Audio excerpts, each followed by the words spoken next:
கோரிக்காகவும் ஜக்குவும் ஒரு நாள் ஒரு பெரிய மரத்தடியில பந்து விளையாண்டுகிட்டு இருந்தாங்க. ஜக்கு, இன்னைக்கு நான் தோக்க மாட்டேன், நீ தான் தோக்க போற. அம்மா, அதுக்கு வேற ஆளை பாருங்க. இன்னைக்கு நான் உங்களை தோக்கடிக்காம விட மாட்டேன். இவங்க எந்த மரத்துக்கு கீழே பந்து விளையாண்டுகிட்டு இருந்தாங்களோ அந்த மரத்துக்கு மேலதான் புல்புல் பறவை கூடு கட்டி இருந்தது. இவங்களோட சத்தத்தை கேட்ட புல்புல் கண் விழிச்சு பார்த்தது. உடனே எழுந்திரிச்சு உட்கார்ந்தது. இந்த கோரி கிட்ட எவ்வளவு தடவை சொன்னாலும் கேட்கவே மாட்டேங்குது. விளையாட வேற இடமே கிடைக்காத மாதிரி எப்பவும் இந்த மரத்துக்கு அடியிலேயே வந்து பந்து விளையாடுது. நான் வேற இப்ப நதிக்கு தண்ணி குடிக்க போகணும். இப்படி யோசிச்ச புல்புல் பிறகு கோரிக்காகத்துக்கிட்ட போச்சு. கோரி, நானும் எத்தனையோ தடவை சொல்லிட்டேன் இந்த மரத்துக்கு கீழே வந்து பந்து விளையாடாதுன்னு. ஆனா நீ கேட்கறதே இல்ல. உன்னோட பையனை அழைச்சிக்கிட்டு வந்து இங்கதான் பந்து விளையாடுற. இங்க பாரு புல்புல், இந்த இடத்த ஒண்ணும் உனக்கு யாரும் எழுதி கொடுக்கல. நாங்க எங்க வேணாலும் விளையாடுவோம். எங்களை கேட்கறதுக்கு நீ யாரு? இங்க பாரு கோரி, நான் ரொம்ப நாள் கழிச்சு இப்பதான் முட்டையிட்டு இருக்கேன். நீங்க இந்த மரத்துக்கு கீழே வந்து விளையாடும் போதெல்லாம் இந்த பந்து என்னோட முட்டை மேல பட்டு முட்டை உடைஞ்சிடுமோன்னு எனக்கு பயமா இருக்கு. ஆனா எனக்கு பயமாவே இல்ல. இங்க பாரு புல்புல், தேவையில்லாம நீ ஏன் பயப்படுற? என்னோட பந்து பட்டு உன்னோட முட்டைக்கு எதுவும் ஆகாது. கோரி, நீ 1000 தான் சொல்லு, நீ இந்த மரத்துக்கு கீழே பந்து விளையாடுறது தப்பு. ஒருவேளை உன் பந்து பட்டு என்னோட முட்டை உடைஞ்சிடுச்சுன்னா அதுக்கப்புறம் எதுவும் செய்ய முடியாது. புல்புல், நான் இவ்வளவு தூரம் சொன்னதுக்கு அப்புறமும் நீ ஏன் இப்படியே பேசிக்கிட்டு இருக்க? இங்க பாரு, இதுக்கப்புறம் நீ என்கிட்ட ஒரு வார்த்தை கூட பேசக்கூடாது. ஒருவேளை என்னோட பந்து பட்டு உன்னோட முட்டை உடைஞ்சாதான் நீ என்கிட்ட வந்து கேட்கணும். இப்படி சொன்ன கோரிக்காகும் மறுபடியும் பந்து விளையாட ஆரம்பிச்சது. பிறகு புல்புல் போகவே மனசில்லாம தண்ணீர் குடிக்க நதி பக்கம் பறந்து போச்சு. புல்புல் இப்ப அந்த இடத்த விட்டு வந்துச்சே தவிர அதோட மனசு பூரா கூட்டுல இருந்த முட்டை மேலதான் இருந்தது. பிறகு கொஞ்ச நேரத்துல எல்லாம் ஜக்க அடிச்ச பந்த கோரி திருப்பி அடிக்க அது ரொம்ப உயரத்துக்கு போய் கூட்டுல இருந்த புல்புல் முட்டை மேல பட்டு அந்த முட்டை உடஞ்சிடுச்சு. டேய் ஜக்கு, பந்து மரத்து மேல போய் விழுந்துடுச்சு, நீ போய் எடுத்துக்கிட்டு வா. அம்மா இப்படி சொன்ன உடனே பந்தை எடுக்க மரத்துக்கு மேல போன ஜக்கு கூட்டுல இருந்த முட்டை உடஞ்சு போனதை பார்த்துட்டு அதிர்ச்சி ஆயிட்டான். அம்மா அம்மா, சீக்கிரம் மேல வாங்க. நம்ம பந்து பட்டு புல்புலாண்டியோட முட்டை உடைஞ்சு போயிடுச்சு.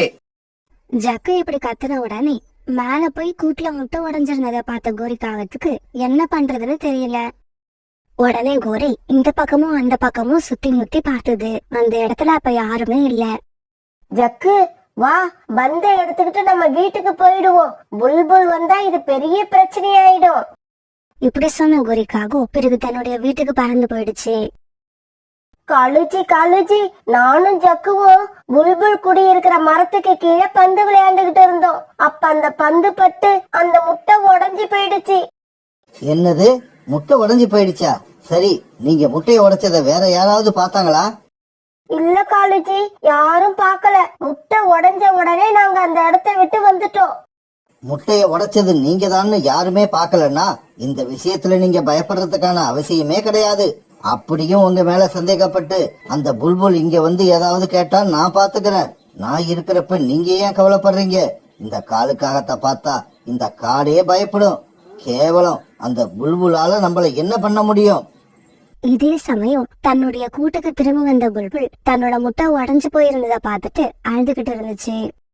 என்னோட முட்டையை எந்த பறவை உடைச்சதோ அது நல்லாவே இருக்க கூடாது, நாசமா போகணும். நான் என்னோட குழந்தைய நினைச்சு எவ்வளவு கனவு கண்டிருந்தேன், எல்லாமே ஒரு நிமிஷத்துல கலைஞ்சு போச்சு. புல்புல் இப்படி உட்காந்து அழுதுகிட்டு இருக்கப்ப அந்த மரத்துக்கு கீழே பந்து விளையாண்டுட்டு இருந்த கோரிக்காகத்தோட ஞாபகம் வந்துச்சு. ஆமா, அப்படிதான் இருக்கணும். அந்த கோரிக்காகத்தோட பந்து பட்டுதான் என்னோட முட்டை உடைஞ்சிருக்கணும். அதனாலதான் கோரிக்காக நான் தண்ணி குடிச்சிட்டு வர்றதுக்குள்ள இந்த இடத்த விட்டு போயிருக்கு. பிறகு புல்புல் சோனா குருவி வீட்டு நோக்கி பறந்து போச்சு.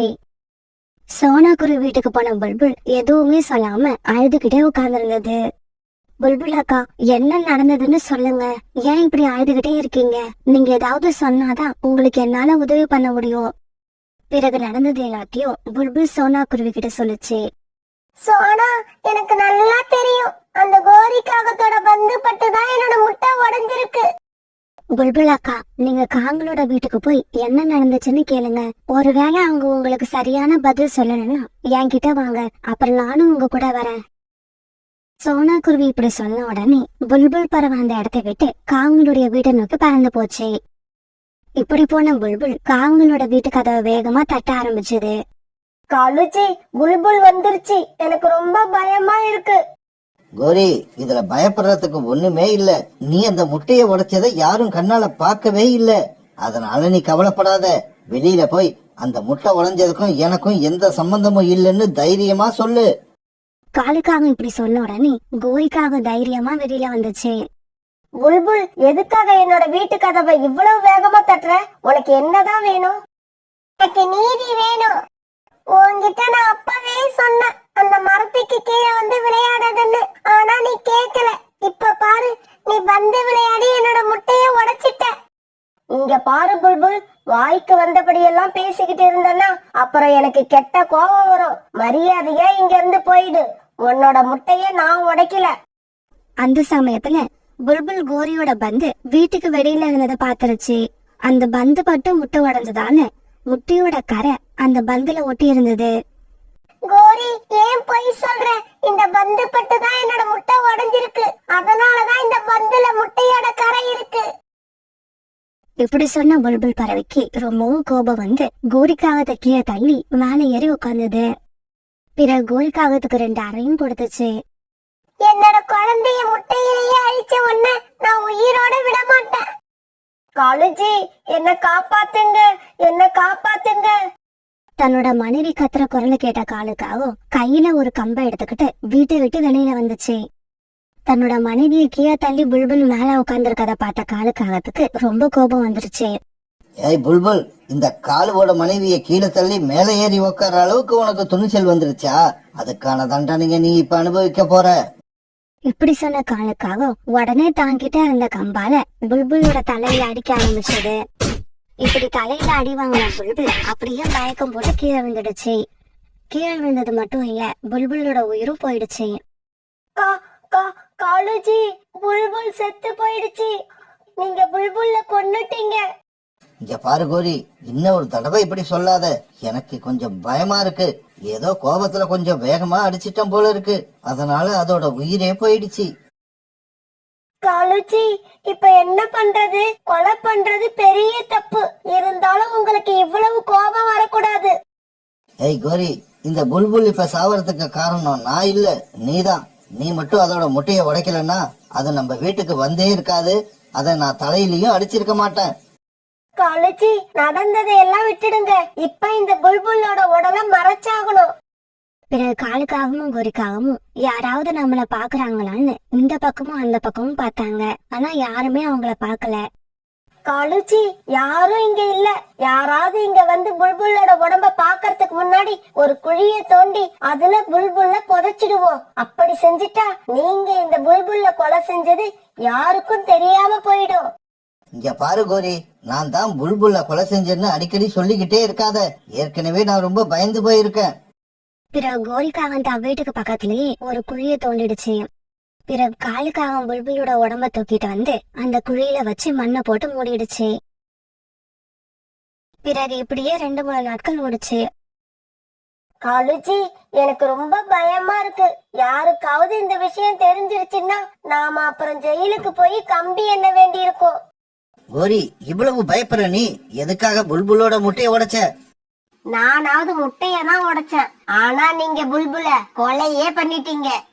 இங்க பாரு கோரி, இன்னும் ஒரு தடவை நான் தான் புல்புல கொலை பண்ணணும்னு நீ சொன்ன, அப்புறம் உன்னையும் கொலை பண்ணி போட்டுருவேன், ஜாக்கிரதை. சோனா, புல்புல் அக்காவை பாத்தியா? நான் 2-3 நாளா அவங்கள பார்க்கவே இல்ல. அவங்களோட கூடும் காலியாவே இருக்கு. ரீட்டா இப்படி சொன்ன உடனே சோனா குருவிக்கு சந்தேகம் வந்துருச்சு. உடனே சோனா குருவி நடந்தது எல்லாத்தையும் ரீட்டா கிளிக்கிட்ட சொல்லுச்சு. தன்னோட முட்டை உடைஞ்ச விஷயத்த பத்தி காலுக்காகவும் வீட்டுல போய் கேட்டுட்டு வரேன்னு சொல்லிட்டு போன புல்புல் அதுக்கப்புறம் எங்க வீட்டுக்கு வரவே இல்ல. ஒருவேளை புல்புல் அக்காவை காங்கள் கொண்டு இருப்பாங்களோ? இங்க பாரு சோனா, புல்புல் அக்காவை காங்கள் கொண்டு இருப்பாங்களோ இல்லையோ, ஆனா அவங்க இப்ப எங்க இருக்காங்கன்னு நம்ம கண்டுபிடிச்சாகணும். சரிவா, அடுத்து என்ன செய்யலான்னு புறா அண்ணா கிட்ட போய் கேட்போம். இப்படி பேசிக்கிட்டு இவங்க 2 பேரும் பிறகு புறாவோட வீட்டுக்கு பறந்து போனாங்க. புறான்னா அந்த காங்கள் தான் புல்புல் அக்காவை கொண்டு இருப்பாங்க. இங்க பாரு சோனா, இந்த விஷயத்துல நாம எதுவும் முடிவு பண்ண முடியாது. நாம இப்ப என்ன செய்யணும்னா இந்த விஷயத்த உடனே போலீஸ்க்கு தெரிவிச்சாகணும். அவங்க வந்து விசாரணை பண்ணினாதான் என்ன நடந்துச்சுன்னு உண்மை தெரிய வரும். உடனே இவங்க 3 பேரும் போலீஸ் ஸ்டேஷனுக்கு போய் நடந்தது எல்லாத்தையும் போலீஸ் கிட்ட சொன்னாங்க. தகவல் தெரிஞ்ச உடனே போலீஸ் காங்களோட வீட்டுக்கு வந்துருச்சு. இங்க பாருங்க, என்ன நடந்ததுன்னு உண்மையா மட்டும் சொல்லுங்க. அப்பதான் நீங்க அடி வாங்காம தப்பிக்கலாம். போலீஸ், நாங்க சொல்றத நம்புங்க. புல்புல் எங்க இருக்குன்னு எங்களுக்கு எதுவும் தெரியாது. போலீஸ பார்த்த உடனே காலுக்காகத்துக்கு வேர்க்க ஆரம்பிச்சது. இங்க பாரு காலு, நீயாவது உண்மைய சொல்லு, இல்லன்னா அடிக்கிற அடியில உங்க எலும்பெல்லாம் முறிஞ்சு போயிடும். சார், நாங்க எத்தனை தடவை சொல்றது, எங்களுக்கு எதுவும் தெரியாது தெரியாது தெரியாது. காங்கள் இப்படி திரும்ப திரும்ப தெரியாது தெரியாதுன்னு சொன்ன உடனே போலீஸ் கையில இருந்த குச்சை எடுத்து அவங்க 2 பேரும் அடிக்க ஆரம்பிச்சாங்க. அடிக்காதீங்க அடிக்காதீங்க, நாங்க எதுவும் செய்யல, எங்களை அடிக்காதீங்க. அடிக்காதீங்க சார், அடிக்காதீங்க. நான் உண்மையே சொல்லிடுறேன். காலேஜி தான் புல்புல்ல தலையில அடிச்சு கொலை பண்ணிட்டாரு. அடி பாவி, கடைசியில உண்மையை சொல்லிட்டியே. ஆனா நீ மட்டும் தப்பிக்கலான்னு நினைக்காத. சார், புல்புல அடிச்சு கொலை பண்ணுனது நான் தான். ஆனா அதுக்கு காரணமே இந்த கோரி தான். இந்த கோரி மட்டும் புல்புலோட முட்டையை உடைக்கலன்னா இந்த சம்பவம் நடந்தே இருக்காது. சோனா, குருவி, புறா, ரீட்டா கிளி இவங்க எல்லாம் இந்த விஷயத்த கேள்விப்பட்டு ரொம்பவும் சோகமாயிட்டாங்க. சார், எங்களை மன்னிச்சிருங்க. நான் புல்புல கொலை பண்ணணுங்கிற எண்ணத்துல அடிக்கல. ஏதோ எனக்கு வந்த கோவத்துல 2 அடி அடிச்சேன். புல்புல் இப்படி செத்து போகும்னு எனக்கு தெரியாது. இங்க பாருங்க காகங்களே, தனக்கு வர்ற கோபத்தை அடக்க தெரியாத பறவைகள் கடைசியா இப்படித்தான் ஜெயிலுக்கு போய் களி தின்னு கஷ்டப்பட்டாகணும். அதை யாராலும் மாத்த முடியாது. சோனா, தயவு செய்து என்னோட பையன் ஜக்கு நாங்க வெளியில வர்ற வரைக்கும் உன்னோட வீட்டுக்கு அழைச்சிக்கிட்டு போய் வச்சிரு. அப்புறம் அவனை என்ன மாதிரியும் அவங்க அப்பா மாதிரியும் கோபக்காரனா வளர்த்துடாத. பொறுமையாவும் சூழ்நிலைக்கு தக்கபடி அட்ஜஸ்ட் பண்ணிக்கிட்டு வாழறது எப்படின்னு அவனுக்கு கத்துக்குடு. பிறகு காங்களை கைது பண்ணின போலீஸ் அவங்கள போலீஸ் ஸ்டேஷனுக்கு அழைச்சிட்டு போனாங்க. பிறகு சோனா குருவி ஜக்குவை கூப்பிட்டுக்கிட்டு தன்னோட வீட்டுக்கு பறந்து போச்சு. விசாரணை எல்லாம் முடிஞ்சு காங்கள் 2 பேருக்கும் ஜெயில் தண்டனை கிடைச்சது. கோபத்தை அடக்க தெரியாத காங்கள் 2 பேரும் இப்ப ஜெயில்ல கண்ணீர் விட்டு அவங்க செஞ்ச தப்ப நினைச்சு அழுதுகிட்டு இருந்தாங்க.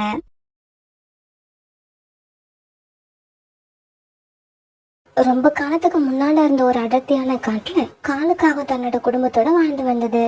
அந்த காலுக்காகத்துக்கு பெரிய அழகான ஒரு வீடும், கோரிங்கிற பேர்ல ஒரு மனைவியும், ஜக்குங்கிற பேர்ல ஒரு மகனும் இருந்தாங்க. இதை தவிர வாழ்க்கையை நடத்த தேவையான பணமும் காலுக்காகத்துக்கிட்ட இருந்துச்சு. இவ்வளவு இருந்தும் காலுக்காகத்தோட வாழ்க்கையில சந்தோஷம் இல்ல. காலுக்காக சந்தோஷமா இருந்து யாருமே பார்த்ததில்ல.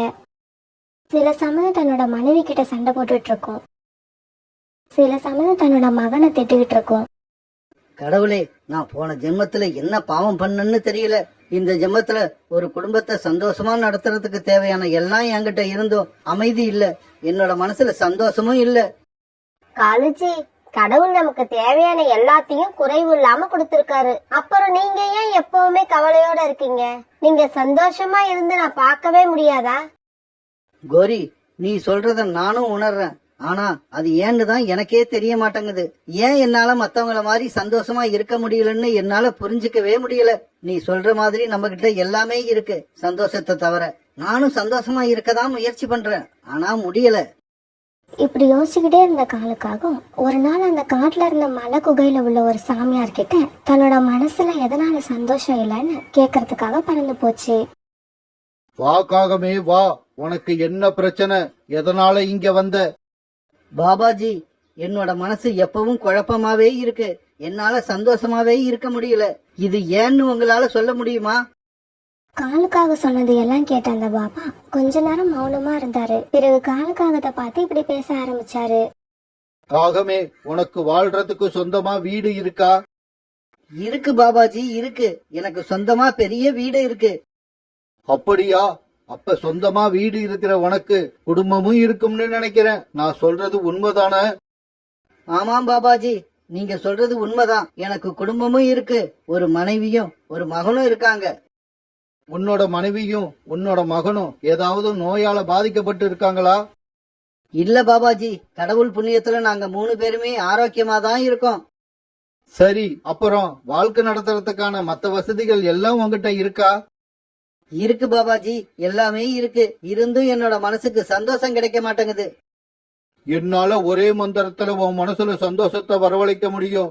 அப்படி செய்யணும்னா நீ மறுபடியும் உன்னோட காட்டுக்குள்ள போ. மறுபடியும் நான் காட்டுக்குள்ள போய் என்ன பண்ணணும்? மறுபடியும் நீ உன்னோட காட்டுக்குள்ள போய் நீ கண்ணால பாக்குற முதல் 3 பறவைகள் கிட்ட நீங்க உங்களோட வாழ்க்கையில சந்தோஷமா இருக்கீங்களான்னு கேளு. அவங்க சொல்ற பதில எல்லாம் கவனமா கேட்டுக்கிட்டு என்கிட்ட வா. அதுக்கப்புறம் நீ சந்தோஷமா இருக்கிறதுக்கான மந்திரத்தை நான் உனக்கு சொல்றேன். குகைக்குள்ள இருந்த பாபாஜி இப்படி சொன்ன உடனே காலுக்காக திரும்பவும் தன்னோட காட்டுக்கு பறந்து போச்சு.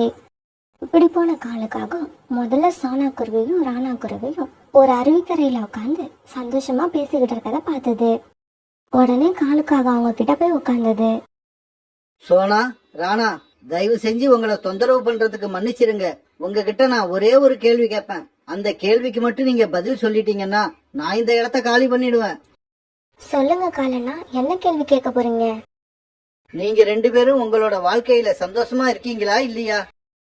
காலு, எங்களை பார்த்தா தெரியலையா? நாங்க சந்தோஷமா தான் இருக்கோம். என்னது, சந்தோஷமா இருக்கீங்களா? அது எப்படி? எனக்கு தெரிஞ்சு உங்களுக்கு கல்யாணம் ஆகி ரொம்ப நாட்கள் ஆயிடுச்சு. இருந்தாலும் உங்களுக்கு குழந்தை இல்ல. இந்த நிலைமையில நீங்க எப்படி சந்தோஷமா இருக்க முடியும்? காலண்ணா, குழந்தை இல்லைன்னா நமக்கு குழந்தை இல்லையேன்னு அதையே நினைச்சுக்கிட்டு எந்நேரமும் கவலையா இருக்கிற முட்டாள்கள் நாங்க கிடையாது. இப்போ நாங்க டாக்டர் கிட்ட காட்டி ட்ரீட்மெண்ட் எடுத்துட்டு தான் இருக்கோம். அதனால குழந்தை பிறந்தே தீரணும்னு நானும் என் கணவரும் நினைக்கவே இல்லை.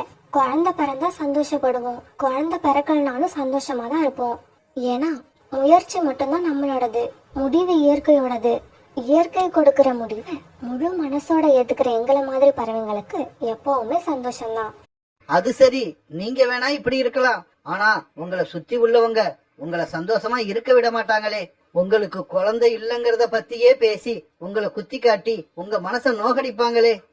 காலு, நீ சொல்றது உண்மைதான். அப்படியெல்லாம் பேசி எங்களோட மனச நோக்கடிக்க தான் முயற்சி பண்ணுவாங்க. ஆனா குழந்தை இல்லாதத ஒரு குறையா நினைக்கிறவங்கள தான் அவங்க நோக்கடிக்க முடியும். நாங்க தான் அதை குறையா நினைக்கவே இல்லையே. காலு, இயற்கை எல்லாருக்கும் ஒரே மாதிரியான வாழ்க்கைய கொடுக்கறது இல்ல. ஒவ்வொருத்தவங்களுக்கும் வித்தியாசமான வாழ்க்கையே கொடுத்துக்கிட்டு இருக்கு. எல்லாருக்கும் கிடைச்ச வாழ்க்கை எங்களுக்கு ஏன் கிடைக்கலன்னு நாங்க நினைச்சதே இல்ல. எங்களுக்கு கிடைச்ச வாழ்க்கையை நாங்க சந்தோஷமா ஏத்துக்கிட்டோம், சந்தோஷமா வாழ்றோம். அப்புறம் காலண்ணா, இன்னும் 1 வருஷம் நாங்க குழந்தைக்காக முயற்சி பண்ணி பார்ப்போம். அப்பவும் குழந்தை பிறக்கலன்னா எங்களுக்கு பிடிச்ச மாதிரி ஒரு குழந்தைய தத்து எடுத்துப்போம். எந்த சூழ்நிலையிலும் சந்தோஷமா நாங்க வாழற மாதிரியே வாழ அந்த குழந்தைக்கும் கற்றுக் கொடுப்போம். உங்ககிட்ட கொஞ்ச நேரம் பேசுனதுல என் மனசும் சந்தோஷமா இருக்கிற மாதிரி இருக்கு. சரி, நான் கிளம்புறேன். நீங்க உங்க பேச்ச கண்டினியூ பண்ணுங்க. இப்படி சொன்ன காலுக்காகவும் பிறகு அங்கிருந்து கிளம்பி பறந்து போச்சு. இப்படி போன காலுக்காகவும் பிறகு அடுத்ததா புறாவை பார்த்தது. புறா, நீ உன்னோட வாழ்க்கையில சந்தோஷமா இருக்கியா இல்லையா? காலுக்காக இப்படி கேட்ட உடனே புறா வேகமா சிரிக்க ஆரம்பிச்சது. என்ன நீ நான் கேட்ட கேள்விக்கு பதில் சொல்லாம சிரிச்சுக்கிட்டு இருக்க? காலு, நான் சிரிக்கிறதுல இருந்தே உனக்கு தெரியல, நான் என்னோட வாழ்க்கையில சந்தோஷமா தான் இருக்கேன். என்னது, நீயும் சந்தோஷமா இருக்கியா? உன்னோட மனைவி ரொம்ப நாளாவே உடல்நலம் சரியில்லாம இருக்காங்கன்னு கேள்விப்பட்டேன். ஆமா, என்னோட மனைவிக்கு இப்பவும் உடல்நிலை சரியில்லைதான். இருந்தாலும் என்னோட கடமைகளை நான் கரெக்டா செஞ்சுக்கிட்டு இருக்கேன். என்னோட மனைவிக்கு தேவையான மருந்துகளை வாங்கி தரேன், அவளை அன்பா கவனிச்சுக்கிறேன். அதே சமயத்துல என்னோட குழந்தைகளையும் சந்தோஷமா வச்சிருக்கேன். நான் இல்லாத சமயத்துல என் குழந்தைகளும் அவங்க அம்மாவுக்கு உதவி செய்யறாங்க. இந்த நிலைமையில நான் கவலைப்படுறதுக்கு எனக்கு சந்தர்ப்பமே கிடைக்கிறது இல்ல.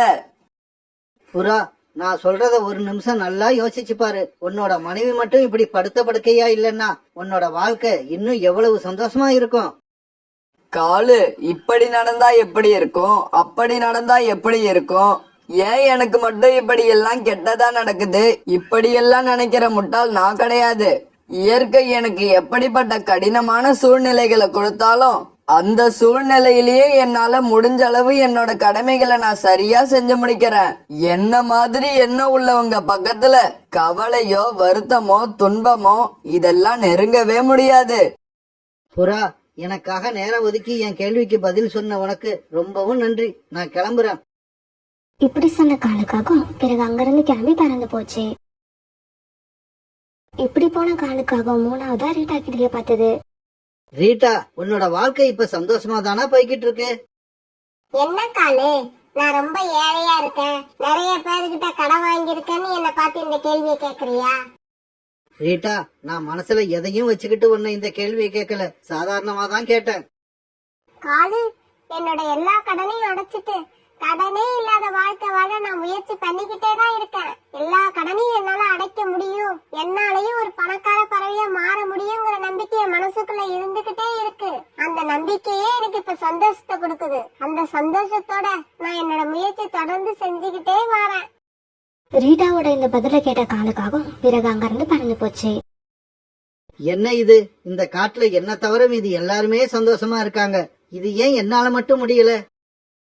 இப்படி யோசிக்கிட்ட காலுக்காகவும் அந்த பாபாஜி இருந்த குகைக்கு வந்து சேர்ந்தது. என்ன காகமே, நான் சொன்ன மாதிரி உன் கண்ணுல பட்ட முதல் 3 பறவைகள் கிட்ட நான் சொன்ன கேள்விய கேட்டியா? அவங்க எல்லாம் சந்தோஷமா இருக்காங்களா இல்லையா? பாபாஜி, நான் பார்த்த பறவைகள் 3 பேருமே சந்தோஷமா இருக்காங்க. இந்த காட்டுல நான் மட்டும்தான் சோகமா இருக்கேன்னு நினைக்கிறேன். நீ பார்த்த பறவைகள் எல்லார்கிட்டயும் எந்த குறையுமே இல்ல போல இருக்கு, அதனாலதான் அவங்க சந்தோஷமா இருக்காங்க. இல்ல பாபாஜி, அப்படி இல்ல. நான் முதலாவதா பார்த்த குருவிகளுக்கு குழந்தை இல்ல, 2வதா பார்த்த புறாவோட மனைவிக்கு ரொம்ப காலமா உடல்நிலை சரியில்லை, அடுத்து பார்த்த ரீட்டா கிளி ஒரு ஏழை பறவை, அதுக்கு நிறைய கடன் இருக்கு. ஏய் முட்டாள் காகமே, நீ எதையெல்லாம் குறைன்னு நினைக்கிறியோ அப்படி உள்ள பறவைகள் எல்லாம் சந்தோஷமா இருக்காங்க. அப்புறம் ஏன் உன்னால சந்தோஷமா இருக்க முடியாது? இன்னைக்கு நீ காட்டுல சந்தித்த 3 பறவைகளும் எந்த சூழ்நிலையில வாழ்ந்தாலும் அவங்க சந்தோஷமாவே இருப்பாங்க. அவங்கள யாரும் துன்பப்படுத்தவோ அவங்க மனசை காயப்படுத்தவோ முடியாது. ஏன்னா அவங்க தங்களோட சூழ்நிலைய தெளிவா புரிஞ்சு வச்சிருக்காங்க. இங்க பார், உன்னை தெளிவா தெரிஞ்சுக்க. வாழ்க்கை என்னன்னு சரியா தெரிஞ்சுக்கிட்டீன்னா உன்கிட்ட எது இருந்தாலும் சரி இல்லாட்டியும் சரி நீ சந்தோஷமா தான் இருப்ப. ஆனா வாழ்க்கைய சரியா புரிஞ்சுக்காதவங்க உன்ன மாதிரி எப்பவுமே சோகமா தான் இருப்பாங்க. அவங்களுக்கு சந்தோஷமே கிடையாது. காலுக்காக இப்பதான் தன்னை பத்தியும் தன்னோட குடும்பத்தை பத்தியும் நினைச்சு பார்க்க ஆரம்பிச்சது. இப்படி கொஞ்ச நேரம் யோசிச்சுக்கிட்டு இருந்த காலுக்காகவும் பிறகு தன்னுடைய வீட்டுக்கு பறந்து போச்சு. காலுஜி, காலையில வீட்டை விட்டு போன நீங்க சாயங்காலமா தான் வீட்டுக்கு வரீங்க. இவ்வளவு நேரம் எங்க போனீங்க? என்ன பண்ணுனீங்க? கோரி, சந்தோஷம் எங்க இருக்குன்னு தெரிஞ்சுக்க குகையில இருக்க பாபாஜியோட கோயிலுக்கு போனேன். அங்க போனதுக்கு அப்புறம் தான் தெரிஞ்சிச்சு சந்தோஷம் வேற எங்கேயும் இல்ல, நம்மளோட வீட்டுல தான் இருக்கு. இந்த நிகழ்ச்சிக்கு அப்புறம் காலுக்காக தன்னோட மனைவி கூடவும் மகன் கூடவும் அன்பா பேசி நிறைய நேரத்தை செலவு பண்ணுச்சு. அதோட மனசுல இப்ப சந்தோஷம் தானா வந்துருச்சு.